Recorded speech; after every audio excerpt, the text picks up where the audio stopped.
Good afternoon. I'm Aya Maibigan, and my chosen topic in environmental science is about pesticides. Kung makikita nyo, andito ako ngayon sa palayan because my chosen topic is pesticides. So, what is pesticides?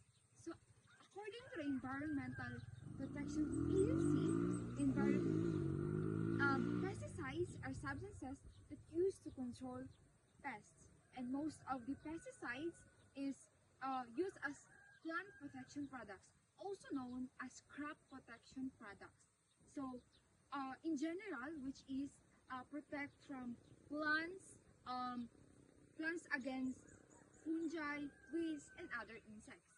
Furthermore, pesticides is a chemical or biological agent that deters, incapacitates, kills, or otherwise discourages insects.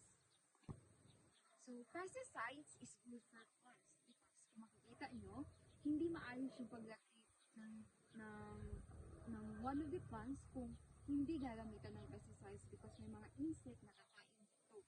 But according to agricultural health study, there's an evidence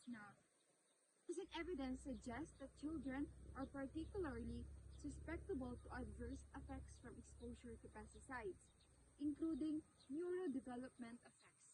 So, it involves atrophy, autoimmunity, kidney disease, shingles, thyroid disease, and other more.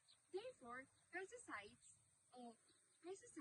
is good for plants, but as an individual, we need to be aware what was the effect of it in our health.